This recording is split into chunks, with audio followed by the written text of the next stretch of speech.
మహానుభావుడు వాల్మీకి మహర్షి ఇంత విద్యనంతటినీ ఆవిష్కరించారు. శివవీర్యంగా ఇవన్నీ వచ్చాయి అని. ఉతాశన సమప్రభం, అగ్నిహోత్రుడి యొక్క కాంతి ఎలా ఉంటుందో అటువంటి కాంతితో తృణవృక్షలుతాగుల్మం దివ్యం భవతి కాంచనం. అక్కడ ఉండేటటువంటి గడ్డి పరకలు, చిగుళ్ళు, ఆకులు, చెట్లు బంగారు రంగుతో మెరిసిపోయి. వీళ్ళకేం కావాలి? ఇవన్నీ కాదు, పిల్లాడు కావాలి. ఒరే బంగారం పుట్టింది, వెండి పుట్టింది, రాగి పుట్టింది, సీసం పుట్టింది, తగరం పుట్టింది, ఇనుము పుట్టింది, రెల్లు దుబ్బులు పుట్టే, పిల్లాడు పుట్టలేదు. వీళ్ళందరూ బెంగపెట్టేసుకున్నారు. ఆ పిల్లవాడు పుట్టలేదో ఇక మార్గం లేదు ఇక లోకానికి. అందుకే సుబ్రహ్మణ్యావతారమునందు ఏర్పడినటువంటి ఉత్కంఠ ఒకరితో సరిపోలేదు. మనుష్యులు, దేవతలు, ఆఖరికి బ్రహ్మ విష్ణువాదులు కూడా హడిలిపోయారు. ఇక మళ్ళీ ఎక్కడి నుంచి వస్తుంది శివ తేజస్సని ఎవరు అడుగుతారు వాళ్ళ దగ్గరికి వెళ్ళి? ఇలాంటి సమయంలో అకస్మాత్తుగా పచ్చటి రంగుతో ఉన్నటువంటి ఒక పిల్లవాడు క్యారమని అరిచాడు. అరవగానే పరిగెత్తుకొచ్చి చూశారు. ఆ గంగాదేవి యొక్క కడుపులోంచి గర్భస్రావమై పుట్టాడు కాబట్టి స్కందా స్కందా అని పిలిచారు కొంతమంది. కొంతమంది స్కందా స్కందా అన్నారు, బాగుంది. అసలు కొడుకు అంటే పరమశివుడికే కొడుకు, ఎందుకంటే వాళ్ళిద్దరు ఆది దంపతులు, వాళ్ళ కొడుకే మొదటి కొడుకు కాబట్టి కుమారా అన్నారు. పుడుతూనే పరమ బ్రహ్మజ్ఞానంతో పుట్టాడు కాబట్టి సుబ్రహ్మణ్య అని కొంతమంది పిలిచారు. ఒక్కొక్కళ్ళు ఒక్కొక్క పేరుతో పిలిచారు, బాగానే ఉంది. పుట్టిన పిల్లాడు ఎలా? పిల్లాడు బతకాలి అంటే పాలిచ్చేవాళ్ళు ఉండద్దు. పాలిచ్చేవాళ్ళు ఎక్కడున్నారు? ఎవరు పాలిస్తారా పిల్లాడికి? గంగ తీసుకొచ్చి విడిచిపెట్టేసింది. పాలివ్వకపోతే పిల్లాడికి ఏమైనా అయితే, ఇప్పటికి గర్భస్రావమై పుట్టాడు, ఆ పిల్లాడికి పాలివ్వకపోతే. అందుకని దేవతలందరూ పిల్లాడికి పాలిచ్చేవాళ్ళు కావాలి అని కృత్తికల్ని స్మరించారు. కృత్తికలు అంటే కృత్తికా నక్షత్రం, కార్తీక మాసం. కృత్తికలు అంటే వాళ్ళు మాతలు అని పేరు, దేవమాతలు, లోకమాతలు. వాళ్ళు ఎప్పుడు లోకాలని అనుగ్రహిస్తూ ఉంటారు, కృత్తికలు అంటారు వాళ్ళని. ఆ కృత్తికల్ని ప్రార్థించారు. మీరు లోక సంరక్షకులు, పార్వతీదేవి యొక్క స్వరూపాలే అవి, కాబట్టి అమ్మా మీరు వచ్చి పాలివ్వండి అన్నారు. వాళ్ళందరూ వచ్చి నిలబడి ఇలా నించున్నారు. అయ్యో నించున్నారు, పిల్లాడు ఏమైనా అయిపోతాడు, పాలివ్వండి అన్నారు. వాళ్ళన్నారు తతుహు పుత్రో యమస్మాకం సర్వాతామితి నిశ్చిత తతుహు పుత్రో యమస్మాకం సర్వాసామితి నిశ్చితాః అన్నారు. ఇస్తాం. తా క్షీరం జాతమాత్రస్య కృత్వా సమయముత్తమం. వాళ్ళకి మంచి అవకాశం వచ్చింది. ఇప్పుడు బేరం ఆడడానికి ఏం అవకాశం లేదు. వాళ్ళు ఏమడిగితే అది ఒప్పుకోవాలంటే వాళ్ళు పాలివ్వరు. పోత పాలకు పిల్లాడు బతుకుతాడని నమ్మకం లేదు. ఆ పిల్లాడికి పాలివ్వగలిగిన వాళ్ళు కృత్తికలు ఒక్కళ్ళే. క్షేత్రం కోసం వెతికి దెబ్బతిన్నారు ఇప్పటిదాకా. ఇప్పుడు కృత్తికలతో బేరాలాడితే లేనిపోను గొడవ. అందుకని కృత్వా సమయముత్తమం, సమయాన్ని అనుసరించి వాళ్ళు బేరం ఆడారు. ఏమని? పాలివ్వండమ్మా అంటే వాళ్ళన్నారు ఇస్తాం, కానీ ఇచ్చిన తర్వాత ఈ పిల్లాడిని మీ అవసరానికి పట్టుకుపోతారు, మాకు ఆ పిల్లాడికి ఏమిటి సంబంధం అంటే. అందుకని ఒక పని చేయండి, ఆ పిల్లవాడికి మేము తల్లులం అని మాకు కూడా మాతృత్వం ఇస్తే పాలిస్తామన్నారు. అయ్య బాబోయ్ మీకు పిల్లాడే ఇవ్వండి అన్నారు. అనగానే కృత్తికలు 6 ఆ పిల్లాడి దగ్గర చేరి పాలిద్దాం అనుకుంటే ఆ పిల్లవాడు 6 ముఖాలు పొంది పాలు తాగాడు. 6 ముఖాలతో పాలు తాగుతుంటే షడాననా అని పిలిచారు. కృత్తికలు పాలు తాగాడు కాబట్టి కార్తికేయ అని పిలిచారు. లోకమాతల యొక్క పాలు తాగి బతికిన పిల్లవాడు కాబట్టి కార్తికేయుడు అని పేరు. ద్రవిడ దేశంలో ఎక్కువ పెట్టుకుంటారు కార్తికేయ శర్మ అని. కాబట్టి తతుహు వాళ్ళు వెంటనే దేవతలందరూ కూడా వాళ్ళ కార్తికేయ మితబ్రువన్ పుత్రస్త్రైలోక్య విఖ్యాతో భవిష్యతి నిసంశయ. వాళ్ళు వరం ఇచ్చారు, మీరేమీ బెంగపెట్టుకోకండి, పిల్లాడికి పాలివ్వండి. వీణ్ణి ఎప్పుడైనా ఎక్కడైనా పిలిచినప్పుడు కార్తికేయుడు అని పిలుస్తారు. అందుకే పిల్లాడిని కార్తికేయ అని పిలిస్తే లోకమాతలందరూ సంతోషిస్తుంటారు. సంతోషించి ఆ పిల్లవాడి అభివృద్ధికి కారణం అవుతారు. మగపిల్లవాడు పుట్టినప్పుడు పెట్టుకోవడానికి పరమయోగ్యమైన పేర్లలో ఒక పేరు కార్తికేయ శర్మ. ఎందుచేత అంటే 6 అక్షరాలతో వర్మ రాచరికమైతే, దేంటే గుప్త వైశ్యులైతే, దాస 4వ వర్ణం వారైతే, కార్తికేయ అన్న నామం మాత్రం మిగిలిన 2 అక్షరాలతో కలిసి 6 అక్షరాలతో సరి సంఖ్యతో మగపిల్లవాడికి పెట్టడానికి పరమయోగ్యమైన పేరు. ఆ పేరు పెట్టి పిలిస్తే చాలట, తల్లిలోకి కృత్తికలు ప్రవేశిస్తారు, ఆ పిల్లవాడు దీర్ఘాయుష్మంతుడవుతాడు. దీర్ఘాయుష్మంతుడై లోకమాతల యొక్క అనుగ్రహం కలుగుతుంది.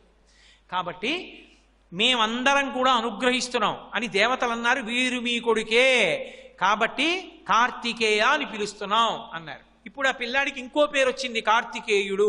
లోకంలో ఎక్కడైనా భగవానుడు గుణముల ఆవిష్కారణముల చేత పేర్లు పొందాడు.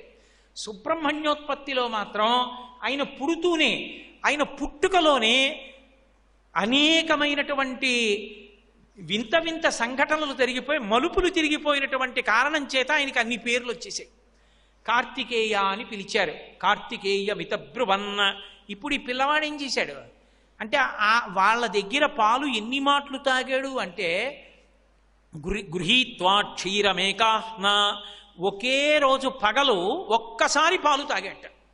తాగి సుకుమార వపుస్తథ, ఎంత సుకుమారమైనటువంటి శరీరాన్ని పొందాడో తెలుసా? ఉత్తర క్షణంలో లోకంలో అందము అన్న మాట వాడితే తల్లిదే, జగన్మాత పార్వతీదేవిది. పార్వతీదేవి యొక్క సౌందర్యం ఎలా ఉంటుందో అంత అందంగా, అంత మెత్తటి శరీరంతో అంత అందమైన పిల్లవాడిగా అయిపోయాడు. సుకుమార వపుస్తథ అయిపోయి వెంటనే ఆ ఒక్కరోజు సాయంకాలానికి పాలు తాగడం, లేవడం, అస్త్రాన్ని సంధించడం, ఆ తారకాసురుడి మీద ప్రయోగించడం కూడా అయిపోయి తారకాసురుడి మీద ప్రయోగించడం ఏమిటి? ఆ రాక్షసుడు మరణించాడు. వెంటనే రాక్షసుడి యొక్క సైన్యాలన్నీ యుద్ధానికి వచ్చాయి. మహానుభావుడైనటువంటి సుబ్రహ్మణ్యేశ్వర స్వామి పుట్టినరోజు సాయంకాలానికే రాక్షస సంహారం చేశారు అని చెప్పబడింది. అందుకని ఆ వచ్చినటువంటి వాళ్ళందరినీ కూడా సంహారం చేసి దేవతలందరినీ కూడా కాపాడితే ఆయనకప్పుడు దేవసేనకి మీరు ఆధిపత్యంలో ఉంటే మాకు ఇవే ఇబ్బందులు ఉండవని దేవసేనకంతటికి కూడా అధిపతిగా పట్టాభిషేకం చేశాడు ఇంద్రుడు. అందుకని దేవసేనాధ్యక్షుడయ్యాడు. ఎవరు? మళ్ళీ వెనక్కి రండి, సనత్కుమారాచార్యుల వారు. ఎందుకని? పార్వతీ పరమేశ్వరులు ఇద్దరూ వెళ్ళి వరం అడుగమన్నప్పుడు మీరే వరం అడగండి అంటే ఆయన ఏమన్నారు? ఒక్క శివుడికే బిడ్డడిగా వస్తానన్నారు. ఒక్క శివుడికే బిడ్డడిగా వస్తానంటే ఎలాగయ్యా? నాకు బిడ్డడిగా రావాలందమ్మ. అయితే శరవణ తటాకంలోంచి వస్తానన్నారు. అందుకని గంగ విడిచిపెడితే హిమవత్పర్వత పాదాలలో శరవణ తటాకంలో పడి పైకి లేచి అమ్మ సంబంధంతో 5 భూతములతో సంబంధం ఉండి పరబ్రహ్మస్వరూపంగా. అందుకే ఆయన ఈ పృథివీ మీద ఎక్కడ ఉన్నా కొండల మీద ఉంటారు. మొట్టమొదట భూమి భరించింది. భూమి భరించింది కాబట్టి పృథివీ స్పర్శ. ఆపస్ నీరు గంగ భరించింది కాబట్టి నీటి స్పర్శ. తేజో అగ్ని తన యందు శివుని యొక్క తేజస్సుని నిక్షిప్తం చేశాడు కాబట్టి అగ్నిస్పర్శ. పృథివీ ఆపస్ తేజో వాయు, వాయువు యొక్క సహాయంతో అగ్ని గంగ యందు ప్రవేశపెట్టాడు కాబట్టి వాయుస్పర్శ. చిట్ట చివర శరవణ తటాకంలోకి గంగ మళ్ళీ వాయు సహాయంతోనే విసిరింది కాబట్టి వాయుస్పర్శ. ఆకాశంలా అంతటా నిండిపోయినటువంటి పరమాత్మ అయినటువంటి పరమశివుని యొక్క తేజస్సులోంచి వచ్చాడు కాబట్టి ఆకాశ స్పర్శ. పృథివీ ఆపస్ తేజో వాయు ఆకాశ పంచభూత స్పర్శ చేత నేను పరబ్రహ్మతత్వాన్నని చెప్పడానికి కొండ మీద కూర్చున్నటువంటి స్వామి స్వరూపమైనటువంటి వాడు సుబ్రహ్మణ్యుడు. అందుకని ఆనాడు సనత్కుమారాచార్యుల వారికి ఏ వరం ఇచ్చారో పరమశివుడికి సనత్కుమారుడిచ్చినటువంటి వరాన్ని నిజం చెయ్యడానికి పరమశివుని యొక్క స్పర్శ మాత్రమే ఉండేటట్టుగా శివవీర్యానికి కుమారుడుగా జన్మించి దేవసేనకి ఆధిపత్యం వహించి రాక్షస సంహారం చేసి సనత్కుమారుల వారు తన యొక్క వాసనాశేషాన్ని పోగొట్టుకుని బ్రహ్మజ్ఞానంతో తరించడానికి అవకాశం కల్పింపబడినది సుబ్రహ్మణ్యోత్పత్తి వలన మాత్రమే. ఒక్క సుబ్రహ్మణ్యోత్పత్తి వలన ఆనాటి నుంచి ఈనాటి వరకు భూమి దేవతలు కూడా శాపాల్ని అనుభవిస్తూ ఏ విషయంలో పరాకుగా ఉండి మనుష్యులు ఏ విషయం జోలికి వెళ్ళకూడదో, ఏ అధర్మం చేయకూడదో లోకానికి చూపించినటువంటి అవతారం సుబ్రహ్మణ్యావతారం. పుడుతూనే ఇంతమంది ఉత్కంఠకి కారణమై ఇన్ని మలుపులు తిరిగి వచ్చినటువంటి అవతారం కనుక సుబ్రహ్మణ్యావతారం అంతటి ప్రశస్తిని పొందింది. ఇంతమందికి ఇచ్చినటువంటి వరాలన్నిటినీ కూడా నిజం చెయ్యడానికి ఒక్క అవతారం చేత నిజం చేయడం జరిగింది. అవతల మేనకాదేవికి పార్వతీదేవి ఇచ్చినటువంటి వరం నిజమవ్వడానికి కొడుకు పుట్టాడు. పార్వతీదేవి దేవతలకు ఇచ్చినటువంటి వరం నిజమవ్వడానికి కొడుకు పుట్టాడు. పార్వతీ పరమేశ్వరుల యొక్క తేజస్సు ఒండులు తప్ప భరించలేరన్న సత్యాన్ని ఆవిష్కరించడానికి సుబ్రహ్మణ్యుడు కారణమయ్యాడు. ఇన్ని తత్వాల్ని ఏకకాలమునందు నిరూపణం చేస్తూ వచ్చినటువంటి అవతారం స్కందావతారం, సుబ్రహ్మణ్యావతారం. అందుకే మహర్షి ఒక మాట అన్నారు, భక్తశ్చయ కార్తికే ఏ పృథివ్యామనువత్సదా పుత్రం పౌత్రం సమాసాద్య స్కందసాలోక్యతాం వ్రజేత్. అందుకే పెళ్ళి కాకముందు రుక్మిణీ కళ్యాణం చేయిస్తారు, సీతారామ కళ్యాణం వింటారు. పెళ్ళి అయిపోయిన తర్వాత తప్పకుండా దంపతుల్ని కూర్చోపెట్టి స్కందోత్పత్తి వినిపిస్తారు. ప్రత్యేకించి ఈ దేశంలో చాలా కాలం ఒక ఆచారం ఉండేది, పుట్టబోయేటటువంటి బిడ్డడు కేవలం ఆ కుటుంబానికి చెందినవాడు కాడు, వాడి యొక్క శీలం వల్ల లోకము యొక్క రక్షణ, లోకము యొక్క బాధ కూడా ఆధారపడతాయి. కడుపున పుడుతున్న బిడ్డన్ని యోగ్యుడైనటువంటి వాడు పుట్టేటట్టుగా చూసుకోవాలి అంటే వైదికమైన పెద్ద పెద్ద క్రతువుల జోలికి వెళ్ళలేమన్నప్పుడు లోకంలో ఉన్న ఒకే ఒక్క తేలికైన మార్గము ఒక్కటే, శ్రీరామాయణం బాలకాండలో ఉన్న స్కందోత్పత్తిని వినడం ఒక్కటే. ఎవరు సుబ్రహ్మణ్య జననం వింటారో, సుబ్రహ్మణ్యావతార ప్రశస్తిని వింటారో వాళ్ళందరికీ అసలు ఫలశ్రుతి చెప్పడం అలవాటు లేని వాల్మీకి మహర్షి ఫలశ్రుతి చెప్పారు. అందుకే ఈ లోకంలో ఇక్కడ ఏ నరులు స్కందోత్పత్తిని వింటున్నారో వాళ్ళందరికీ కూడా పుత్రం పౌత్రం సమాసాద్య, వాళ్ళు కొడుకుని పొందుతారు, మనవల్ని పొందుతారు. కొడుకులు మనవలు కూడా ఉత్తములైనటువంటి వారిని పొంది ఇక్కడ సమస్త సుఖములను పొంది చాలా తేలికగా శరీరం నుంచి జీవుడు విడిపోయి స్కందసాలోక్యతాం వ్రజేత్, అంచెమునందు సుబ్రహ్మణ్య లోకాన్ని పొందుతారు. అంత గొప్ప ఘట్టం స్కందోత్పత్తి.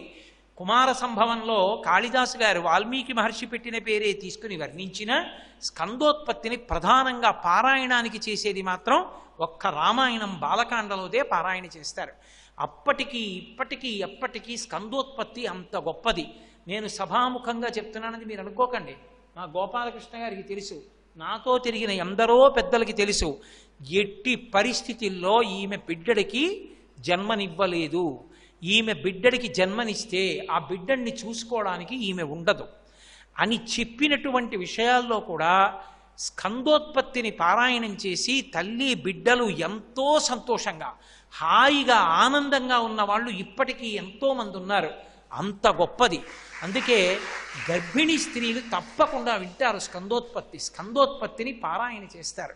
సుబ్రహ్మణ్యుడు సుబ్రహ్మణ్యుడిగా అవతరించడమే కాకుండా ఆయన ఈ దేశానికి సనాతన ధర్మానికి చేసినటువంటి మహోత్కృష్టమైనటువంటి సేవ ఒకటి ఉన్నది. మనకి పరమశివునికి 2 కుమారులు అని, అందులో ప్రత్యేకించి దక్షిణ దేశంలో తమిళ దేశం వైపు పిళ్ళయార్ అని పిలుస్తూ ఉంటారు విఘ్నేశ్వరుణ్ణి. పిళ్ళయార్ అంటే పెద్ద కొడుకు గారు అని గౌరవవాచకం. పెద్ద కొడుకు విఘ్నేశ్వరుడు, కుమార శబ్దము చేత 2వ కుమారుడు సుబ్రహ్మణ్యుడు. సుబ్రహ్మణ్యుడు మహాజ్ఞాని. పరమశివుడు ఎంతటి జ్ఞానియో అంతకన్నా ఎక్కువ జ్ఞాని. జ్ఞానమునందు యథార్థమునకు ఒకరికన్నా ఒకరు ఎక్కువ అన్నమాట ఉండదు.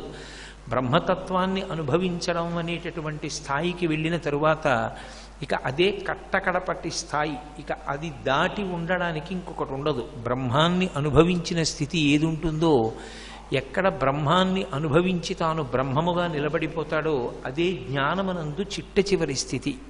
కానీ పరమశివుని కన్నా కూడా జ్ఞానమునందు ఒక విషయంలో సుబ్రహ్మణ్యుడు అధికుడు అనేటటువంటి స్థితిని పొందాడు. అలా పొందడం ఏదో వాదోపవాదముల చేతనో పరమశివుడికి తెలియనటువంటి ఒక విషయాన్ని సుబ్రహ్మణ్యుడు చెప్పాడనో అక్కడ అర్థం చేసుకోకూడదు. అంత గొప్పవాడైనా తండ్రికి ఒక కోరిక మిగిలిపోయింది పరమేశ్వరుడికి. ఏమిటి ఆ కోరిక అంటే, ఆయనకి ఏ విషయంలోనైనా నేను ఒక విషయాన్ని సభలో చెప్తే అంతకన్నా బాగా నాకు చెప్పేవాడు ఒకడు ఉన్నాడన్న కోరిక ఆయనకి తీరలేదు. ఎప్పుడు చెప్పినా లోకానికి ఏదైనా చెప్పవలసి వస్తే చెప్పేవాడెవరు అంటే పరమశివుడే చెప్తూ ఉంటాడు. అది చెప్పడం కూడా గమ్మత్తు ఎక్కడుంటుందంటే, మౌనంతో ప్రారంభం చేసి వాక్యంతో చెప్పడం వరకు అన్నీ కూడా పరమేశ్వరుడే చెప్తాడు. అందుకే మీరు చూడండి, ఎప్పుడైనా ఒక శ్రావణ మాసంలో వచ్చేటటువంటి శుక్రవారం నాడు చేసేటటువంటి వ్రతకల్పం ఎలా రావాలి అంటే, పార్వతీదేవి పరమేశ్వరుణ్ణి అడిగితే లోకంలో అది ప్రకాశిస్తుంది. అలాగే ఏ నామాన్ని సులువుగా పలికినంత మాత్రం చేత విష్ణు సహస్రనామ స్తోత్రాన్ని పారాయణ చేసినటువంటి ఫలితాన్ని పొందుతారని కేనోపాయేన లఘున అంటూ పార్వతీదేవి పరమేశ్వరుణ్ణి అడిగితే శ్రీరామ రామ రామేతి రమే రామే మనోరమే సహస్రనామ తత్తుల్యం రామనామ వరాననే. శ్రీరామ శ్రీరామ శ్రీరామ అని 3 మాటలంటే అది విష్ణు సహస్రనామ స్తోత్ర పారాయణకి తుల్యమవుతుంది అని ఆయనే చెప్తాడు. లోకంలో ఎక్కడ ఏ విషయం బయటికి వచ్చినా అసలు ఈ శబ్ద సృష్టికంతటికీ కారణం ఆయన చేతిలో ఉన్నటువంటి ఢమరుకం మోగడం. అందుకని మౌనం దగ్గర నుంచి వాక్యాన్ని చెప్పడం వరకు శంకరుడి యొక్క అధీనమై ఉంటుంది. అందుచేత పరమశివుని కన్నా గొప్పగా చెప్పాడన్నవాడు లోకంలో ఇంకెవరు ఉండడు. ఆయన కన్నా తెలిసిన్నవాడు ఉన్నాడన్నవాడు ఉండడు. ఎందుచేత అంటే లోకంలో సృష్టి అంతా ఎవరిలోకి వెళ్ళిపోయిందో వాడిలోంచే బయటికి రావాలి. లయమైనప్పుడు అన్నీ ఆయనలోకే వెడతాయి. మళ్ళీ బయటికి వచ్చేది కూడా ఆయనలోంచే బయటికి రావాలి. ఆయన బయటికి తెచ్చి కొంతసేపు ఉంచినప్పుడు స్థితికారుడు విష్ణువు అయి ఉంటాడు. ఆయనే బయటికి వదిలినప్పుడు సృష్టికర్త అయి బ్రహ్మ అవుతాడు. మళ్ళీ లోపలికి పుచ్చుకున్నప్పుడు లయకారుడై మహేశ్వరుడు అవుతాడు. అందుకని 3 రూపములు ఆయనవే అయి ఉంటాయి. అందుకే పరమశివ తత్వమునందు నటరాజతత్వము అంత గొప్పదై ఉంటుంది. నటరాజతత్వంలో ఒక చేతిలో ఢమరుకం పట్టుకుంటాడు, ఒక చేతిలో అగ్నిహోత్రం పట్టుకుంటాడు. మధ్యలో ముఖం చిరునవ్వుతో ఉంటుంది. అది త్రిమూర్త్యాత్మకమైనటువంటి స్వరూపం. ఢమరుకం శబ్దానికి ప్రతీక, అది సృష్టికి ప్రతీక. సృష్టి చతుర్ముఖ బ్రహ్మగారిది కాబట్టి ఆ డమరుకము చేత ఆయన సృష్టికర్త, ఆ చిరునవ్వు చేత ఆయన స్థితికర్త, అంటే లోకాల్ని నిలబెడతాడు. అగ్నిహోత్రాన్ని చేతిలో పట్టుకున్న కారణం చేత లయకర్త, ఆయనే అన్నిటినీ తనలోకి తీసుకుంటాడు. సృష్టికర్త, స్థితికర్త, ప్రళయకర్త కూడా ఆయనే అయి ఉంటాడు. అందుకే భాగవతంలో 3 మూర్తులకును 3 రూపములకు 3 కాలములకు మూలమగుచు భేదమగుచు తుదిక భేదమయ్యొప్పారు బ్రహ్మమనగ నీవే పాలనయనా అంటారు. 3గా కనపడుతూ 3 కాక ఒక్కటై ఉన్నవాడెవరు అంటే పరమశివుడే. ఆ శివతత్వము అవగతము కావాలి అంటే మాయ తొలగాలి. ఆ మాయ తొలగడానికి కూడా మళ్ళీ అమ్మవారే కారణం. అందుకే శంకర భగవత్పాదులు సౌందర్యలహరి చేస్తూ ఒక మాట అంటారు, మహామాయా విశ్వం భ్రమయసి పరబ్రహ్మ మహిషి అంటారు. అమ్మా, నీ యొక్క యథార్థమైన స్వరూపమేమి అంటే మాయ. మాయ అన్న మాటని జాగ్రత్తగా అర్థం చేసుకోవాలి. ఉన్నది లేనట్టు, లేనిది ఉన్నట్టు కనపడడమే మాయా అని పేరు. అసలు ఏది ఉన్నదో అది లేదనిపిస్తుంది, ఏది లేదో అది ఉన్నదనిపిస్తుంది, అదే మాయ. అటువంటి మాయ అమ్మవారి యొక్క స్వరూపం. అది తొలగిపోవాలి అంటే మళ్ళీ ఆవిడ అనుగ్రహం చేతనే తొలగిపోవాలి. ఆవిడ అనుగ్రహంతో మాయ తొలగితే తెర పైకెత్తితే కనపడేవారెవరు అంటే పరమశివుడు కనపడతాడు. కాబట్టి అన్నీ ఆయనే అయ్యున్నప్పుడు, ఇక ఆయన కన్నా భిన్నమైనది లేనప్పుడు లోకంలో ఆయనకి తెలియనిది అన్నదొకటి ఉండే అవకాశం కూడా ఉండదు. మీరు ఎప్పుడూ ఒకటి గుర్తుపెట్టుకోవాలి, అసలు ఉన్నది ఒక పదార్థమైతేనే పూర్ణత్వం, ఒకటి కన్నా ఎక్కువైతే ఘర్షణ ఉంటుంది. ఉన్నది ఒక్క శివతత్వమే కనుక ఆయనకి తెలియనిది అన్నది ఒకటి ఉండే అవకాశం లేదు. లేనప్పుడు ఆయనకున్న కోరిక ఎలా తీరుతుంది? ఆయనకున్న కోరిక ఏమిటి? నాకన్నా బాగా చెప్పేవాడు ఉండాలి, అంటే ఆయనకన్నా బాగా తెలిసిన్నవాడు ఉండాలి. అది చమత్కారం ఏమిటంటే లోకంలో సత్కారము అని ఒక మాట, సమ్మానము అంటూ ఉంటారు. ఒక మహావిద్వాంసుడికి గొప్ప సత్కారం ఏది అంటే తన కొడుకు చేతిలో తాను ఓడిపోవడం. పుత్రాదిచ్చేత్ పరాజయం అని.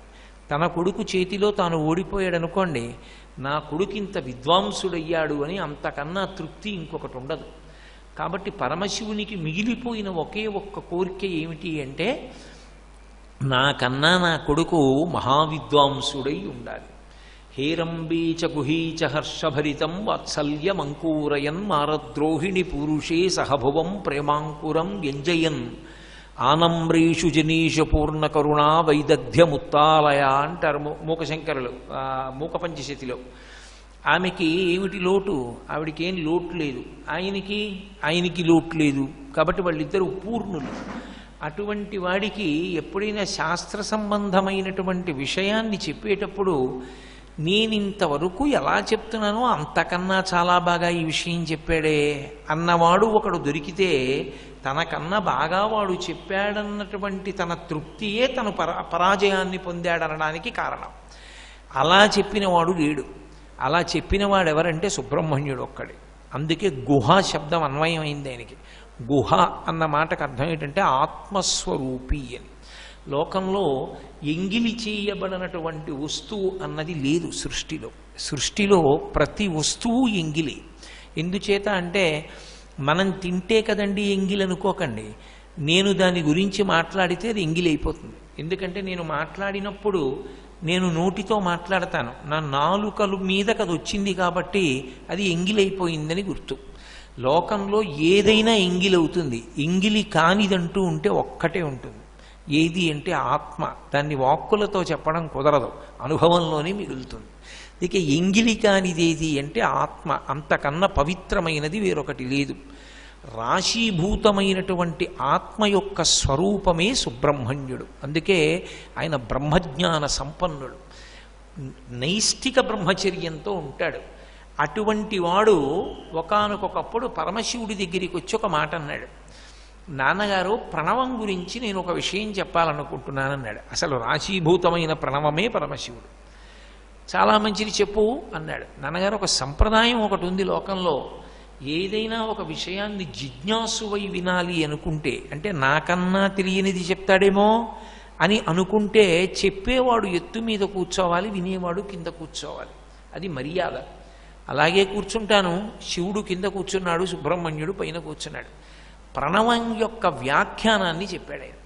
చెబితే పరమశివుడు సంతోషించి ఒక మాట అన్నాడు, నాకు సత్కారమైనది అన్నాడు. అంటే ఇన్నాళ్ళు నేను ప్రణవానికి ఏ అర్థం చెప్తున్నానో అంతకన్నా బాగా ఇవాళ నువ్వు చెప్పావు అంటే శివుడు అర్థమైన వాడు సుబ్రహ్మణ్యుడు. శివతత్వమునందు గొప్పతనం ఏమిటంటే, ఒక కొడుక్కి తండ్రి బాగా అర్థమైనవాడు, ఒక కొడుకు తండ్రిని వదలనివాడు. లోకంలో కొడుకు అన్న శబ్దం చేత తండ్రి ఎక్కువ ప్రీతి ఎందుకు పొందుతాడు అంటే, ఆ కొడుకు దూరంగా ఉంటే తండ్రి సుఖపడతాడు అని లేదు. ఒక పురుషుడు అనుభవించేటటువంటి సుఖములలోకెల్లా చాలా గొప్ప సుఖం ఇది అని అడిగితే పుత్రగాత్ర పరిష్వంగము అని నిర్వచనం చేశారు. కుమారుణ్ణి కౌగిలించుకోవడం, కుమారుడితో కలిసి అన్నం తినడం, కుమారునితో కలిసి ఒక చూరు కింద పడుకోవడం, కొడుకుతో కలిసి ఉండడం, కొడుకుని ముట్టుకోగలగడం, తండ్రిని కొడుకు పలకరించడం, ప్రేమతో మాట్లాడడం, ఇంతకన్నా ఐశ్వర్యం తండ్రికి ఉండదు. అందుకే శాస్త్రం ఎరిగిన పెద్దలు ఒక వయస్సు వచ్చిన తరువాత ఏ ఉద్యోగ కారణంగానో కొంతకాలం దూరంగా ఉన్నా నేను పెద్దవాణ్ణి అవుతున్నాను అనగానే కొడుకు దగ్గరికన్నా వెళ్ళిపోతారు. అది వంశంలో సంప్రదాయం అయితే కొడుకు పెద్దవాడయ్యాడు అని అనుమానం వస్తే వానప్రస్థానికి వెళ్ళిపోతారు.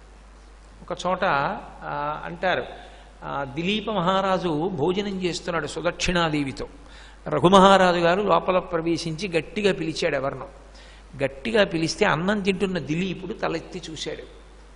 సుదక్షిణాదేవి వంక చూసి అన్నాడు, నీ కొడుకు యొక్క వక్షస్థలం మీద వెంట్రుకలు వచ్చాయి, వాడికి పురుష చిహ్నములు కనపడుతున్నాయి, వాడి కంఠం పురుష కంఠం అయింది, ఇప్పుడు ఆడతనం పోయింది ఆ కంఠంలో, వాడు పురుషుడు అయ్యాడు, రాజ్యాన్ని ఏలగలడు, వానప్రస్థానికి వెళ్ళిపోదాం అని పట్టాభిషేకం చేసి వెళ్ళిపోయాడు.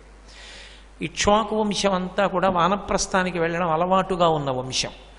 కొడుకు పెద్దవాడై అంటే ప్రయోజకుడై, తండ్రి పెద్దవాడైతే సంప్రదాయజ్ఞులైనటువంటి వారు ఇక వేరుగా ఉండరు, కొడుకు దగ్గరికి వెళ్ళిపోతారు తప్ప కొడుకు కన్నా వేరుగా తండ్రి జీవించకూడదు. అది శాస్త్రంలో మర్యాద కాదు. అందుకే మీరు చూడండి, ఒక్కొక్క ఊరి గౌరవం ఆ ఊరిలో ఒక వ్యక్తి ఉండడం వల్ల వస్తుంటుంది. ఒక్కొక్కసారి మా ఊరి గౌరవం ఏమిటంటే, మా ఊళ్ళో ఆయన ఉన్నారండి అంటారు. ఆయన కూడా వెళ్ళిపోతాడు ఆ ఊరు విడిచిపెట్టి. ఏ కారణానికి వెళ్ళిపోతాడంటే కొడుకు దగ్గరికి వెళ్ళిపోవడానికి వెళ్ళిపోతాడు. అలా వెళ్ళిపోవాలి కూడా, అదే న్యాయం, అదే శాస్త్రం. కాబట్టి పెద్ద కొడుకు తండ్రి దగ్గరే ఉండాలి అంటే దాని అర్థం కొడుకు తండ్రి దగ్గరన్నా ఉండాలి, తండ్రి కొడుకు దగ్గరన్నా ఉండాలి. పరమశివుడు ఆ విషయంలో ఆయనంత ఆనందాన్ని అనుభవించేటట్టుగా చేసినటువంటి కొడుకున్నవాడు ఆయనే. హేరంబేచ అని, హేరంబ అన్న శబ్దానికి అర్థం ఏంటంటే ఎప్పుడూ తండ్రి దగ్గర ఉండువాడు, ఎప్పుడూ తండ్రికి దగ్గరగా ఉంటాడు. అందుకే విఘ్నేశ్వరుడికి పరమశివుని కన్నా దూరంగా వేరొక చోట ఉండే అలవాటు లేదు. పెద్ద కొడుకు దగ్గరగా ఉండడం తండ్రికి ప్రీతిపాత్రం. మహాజ్ఞాని అయినటువంటి రెండవ కొడుకు ఎక్కడున్నా తండ్రికి సంతోషం. అందుకే సుబ్రహ్మణ్యుడు పరమశివుడు పక్కన ఉంటాడని మీకు ఎక్కడ శాస్త్రంలో లేదు. ఆయన కొండల మీద ఉంటూ ఉంటాడు, ఎన్నో చోట్ల కొండల మీద వెలిసి ఉంటాడు. విఘ్నేశ్వరుడు ఒక కొండ మీద వెలిశాడని ఉండదు. ఎందుకో తెలుసా? విఘ్నేశ్వరుడు ఓ కొండ మీద వెలిశాడండి, చాలా చోట్ల అనేక కారణాలకు అక్కడ ఉంటూ ఉంటాడు, తత్వం చెప్తూ ఉంటాడంటే అది శివుడికి ఇబ్బందికరం. అది లోకానికి మర్యాద నేర్పుతుంటుంది శివ కుటుంబం ఎప్పుడూ కూడా. సర్వం శ్రీ ఉమామహేశ్వర పరబ్రహ్మార్పణమస్తు. స్వస్తి.